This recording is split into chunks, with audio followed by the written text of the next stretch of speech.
हुकूमत में मौजूद जो जमातें, इत्तेहादी जमातें PDM की और PDM से बाहर यानी पाकिस्तान पीपल्स पार्टी, उनके दरमियान जो है वो मामलात कुछ रुख से गए हैं। मैं उस बात को ही मुतात अल्फाज में कहूँगा कि जैसे एक ठहराव सा आ गया है, वो बात आगे कुछ बड़ी नहीं। और जो मैंने कल बात कही थी उसी बात को मैं दोबारा आज उसी को थोड़ा सा और फर्दर उसको एलेबरेट करता हूँ कि यानी अगर हम उसमें देखें कि मौलाना फजलुर रहमान साहब एक बड़ी PDM की जमात हैं, तो मौलाना फजलुर रहमान साहब को अभी तक उनके मैंने करीबी ज़राए से पूछा तो उनको इल्म नहीं कि क्या मुज़ाकरात हैं ऑफिशियल या जो भी बातें हो रही हैं। तो अब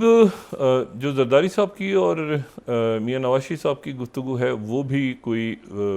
बहुत कोई उसमें यानी ऐसा नहीं कि कुछ चीज़ें तय, कुछ भी तय हुआ हो, कुछ भी तकरीबन तय नहीं हुआ। यानी अगर आप कहें कि कुछ भी तय नहीं हुआ तो इस तरह से है कि कुछ भी तय नहीं हुआ, बल्कि वो एक आप समझें कि कर्टसी मुलाकातें हुई हैं। यानी जैसे होता है कि सियासतदान मिलते हैं आपस में। और उसके बाद जो है वो जरदारी साहब की वापसी हो गई पाकिस्तान। बिलावल जो हैं वो दुबई में ही हैं। दुबई से वो शायद जापान चले जाएं या अमेरिका चले जाएं, लेकिन ये मेरा अपना ख्याल था और ऐसा होना भी चाहिए था कि ये इसी यानी इसी स्टे में कोई फ़ैसला ये जमातें कर लेती। लेकिन ये जो जमातें हैं, सारी हुक्मरान जमातें, इनके जहन में, मैंने कल भी बात की, इनके जहन में जो है वो सिर्फ तहरीक इंसाफ है कि तहरीक इंसाफ के साथ क्या होने जा रहा है। क्योंकि जो भी कुछ क्योंकि जाहिर है कि 2013 या 2008 का जो इलेक्शन है उसमें भी आप चाहे उसमें जाहिर है कि बाइकआउट किया था तहरीक इंसाफ ने। मुस्लिम लीग नून भी जो है वो बाइकआउट करने जा रही थी, लेकिन फिर मुस्लिम लीग नून ने आखिरी एक आध दिन रह गया था जब पेपर्स उन्होंने जमा करवाए थे, तो महमूद खान अचकज़ई साहब और वकला क्योंकि वो अदलिया बहाली तहरीक के दिन थे, लेकिन बहरहाल एक फैक्टर तहरीक इंसाफ जो है वो उसमें थी, एक एज अ फैक्टर उनके चेयरमैन मौजूद थे, एक यानी अपनी पावर और अपनी शख्सियत के साथ 2013 में मौजूद थे, 2018 में थे। तो अब वो जो एक पॉलिटिकल आप समझें कि जो नया चेस बोर्ड है वो उसके ऊपर एक कन्फ्यूजन है कि ये कैसे अगला पॉलिटिकल चेस बोर्ड तय पाएगा। ये हुक्मरान जमातों के अंदर ये मामला है। मेरी जिन लोगों से बात हुई, कुछ उनकी सीनियर क़यादत से, सीनियर मोस्ट क़यादत से नहीं, सीनियर रहनुमाओं से, तो उसमें वो ये कह रहे हैं कि जी अभी जो है ना, और इसीलिए फिर वो जहांगीर तरीन साहब की भी कोई बात आगे नहीं बढ़ी, यानी उनकी भी लंदन में कोई ख़ास बात आगे जो मैंने बात की थी कि वो नहीं हुई। इस्तेकाम पाकिस्तान पार्टी जो है उसकी भी कोई आगे बात नहीं हुई पीपल्स पार्टी के साथ। यानी शुरू में तो ये ख्याल था कि मखदूम अहमद महमूद साहब और जहांगीर तरीन साहब गए तो लंदन में बात करेंगे, फिर फौरी तौर पे वो जरदारी साहब से बात होगी, फिर जरदारी साहब लाहौर में आके एक्टिविटीज़ तेज़ करेंगे। लेकिन ये जो ठहराव आ गया है इसमें, उसकी वजह ये है कि जो ये तासुर मौजूद है कि जैसे एक तो नवाज शरीफ साहब की तरफ से ये बात गई है कि जो उनके सीनियर रहनुमा कह रहे हैं कि वो ये कह रहे हैं कि हम इस्तेकाम पाकिस्तान पार्टी के साथ इत्तेहाद नहीं करेंगे, और इस्तेकाम पाकिस्तान पार्टी ने अगर जम होना है तो हमारे अंदर जम हो जाए। ठीक है, और वो जो है वो मतलब जम हो जाए क्योंकि ये हमारे ही लोग हैं, ठीक है, जो कभी इधर चले जाते हैं कभी उधर चले जाते हैं, तो ये अंदर आ जाएं और पार्टी के टिकट पे इलेक्शन लड़ें, कोई इस्तेकाम पाकिस्तान। अच्छा, ये असल में एक ग्रुप जो है वो बड़ा, जो मुस्लिम लीग काफ का था, वो अलग हो गया था जब मुशर्रफ साहब की हुकूमत गिरी। तो वो ग्रुप जो था उसमें पहले ये डिस्कस हो रहा था, उसमें भी जहांगीर तरीन साहब का ही ग्रुप था, ये डिस्कस हो रहा था कि हम तहरीक इंसाफ के अंदर जम हो जाएं या अपने ग्रुप के साथ इत्तेहाद करें। लेकिन फिर ये दबाव आया था तहरीक इंसाफ की जानिब से, उन्होंने कहा था कि अलग तो नहीं, आप हमारे अंदर जम हो जाएं। तो फिर मतलब फिर अंदर मर्जर हो गया था। तो अब नवाज शरीफ साहब का ये कहना है कि भाई आप हमारे अंदर जो है वो आ जाएं और उसमें हम देख लेते हैं। अच्छा, उसमें लेकिन आ जाएं ऐसे भी नहीं हो रहा ना, वो कह रहे हैं कि आ जाएं, लेकिन इसमें जो प्रायोरिटी है, जो मुस्लिम लीग नून के ज़राए ने कहा, वो तरदीद भी कर सकते हैं, लेकिन उनके सीनियर लोगों से मेरी बात है, वो ये कहते हैं कि भाई मसला ये है कि आप आ जाएं, लेकिन ऐसा नहीं है कि आप आ जाएं तो आप सारे टिकट आप ले जाएं, नून के तो हमारे लोग किधर जाएंगे? तो हमारे जो कारकुन और सीनियर रहनुमा हैं वो सब फैसला करेंगे कि आप में से किस किस को ये इलेक्टेबल और नॉन इलेक्टेबल और ये और वो। अच्छा, ये इलेक्टेबल्स की सियासत जो है ना, ये मुझे कुछ समझ नहीं आती। मैं मतलब इंतहाई काबिल एहतराम है हमारे इलेक्टेबल्स, लेकिन ऐसा लगता है कि जैसे कोई वो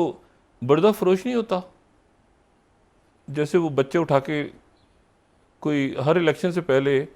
कोई बहुत से बच्चे अगवा करके ले जाता है, अगले इलेक्शन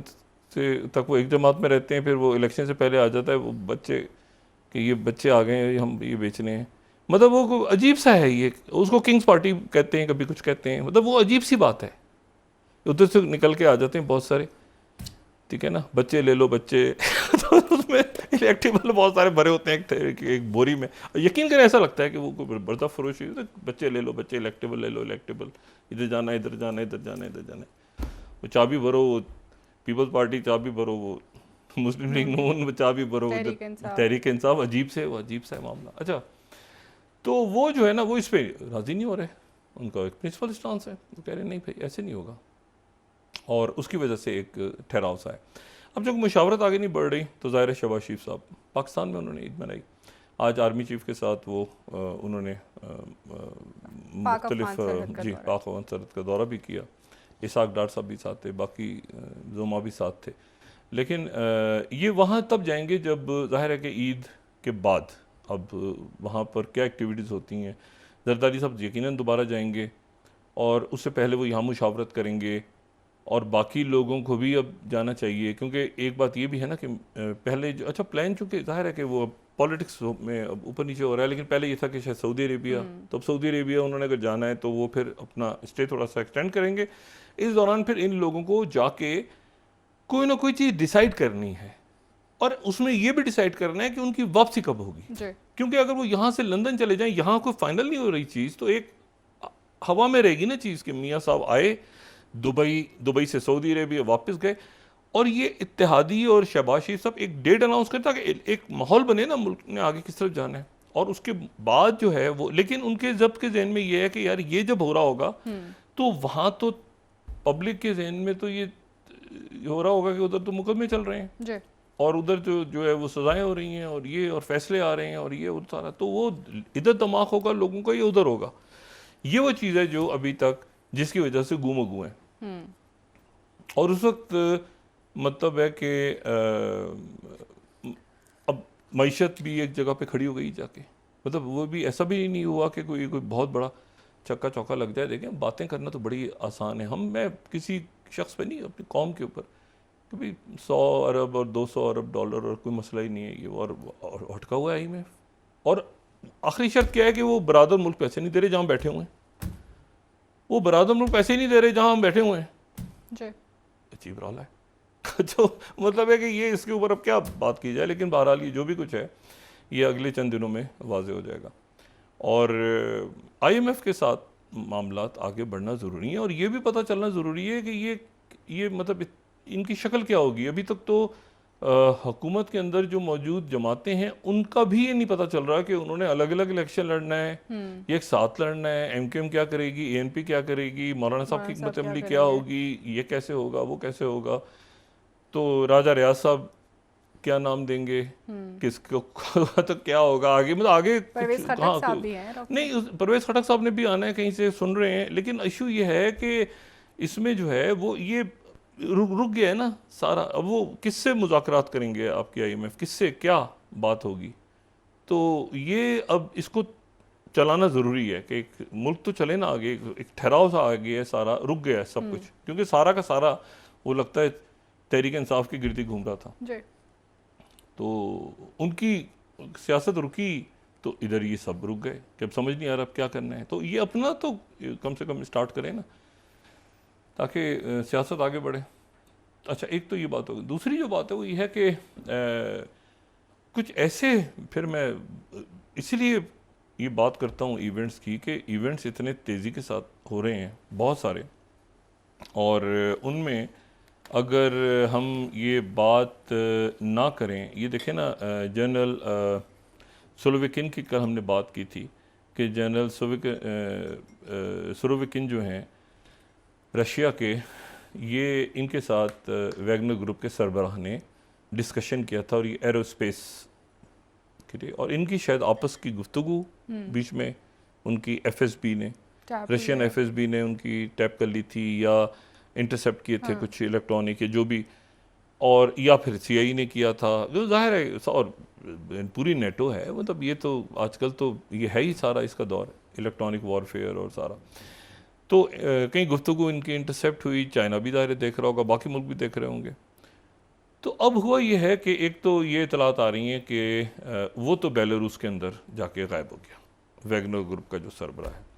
लेकिन उसके साथ ही ये जो थे मौसूफ, इन्होंने फिर क्या किया कि इन्होंने सबसे पहले धमकी लगाई थी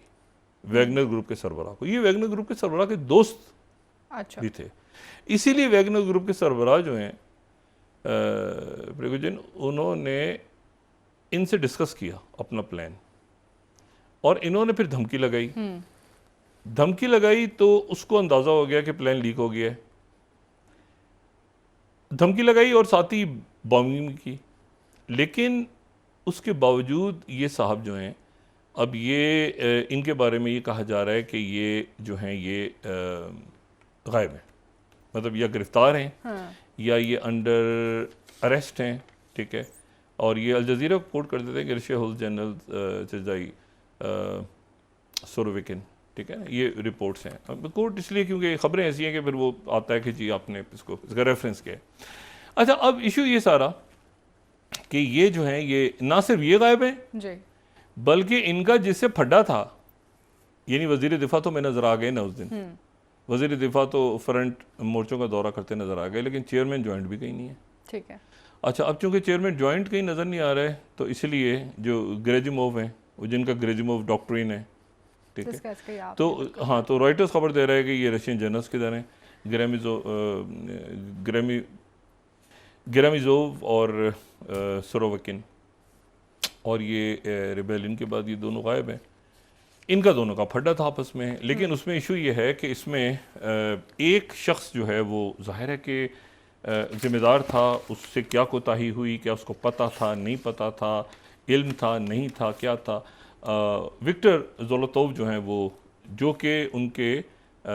यानी नेशनल गार्ड्स के सरबराह हैं, चाहे वो हीरो हैं, वो साथ साथ आपको उस दिन भी जब वो बात कर रहे थे आगे तो फ्रंट पे वो साथ नज़र आए उन। तो अब ये बड़ा इम्पॉर्टेंट है, लेकिन असल बात यह है कि संभाल लिया है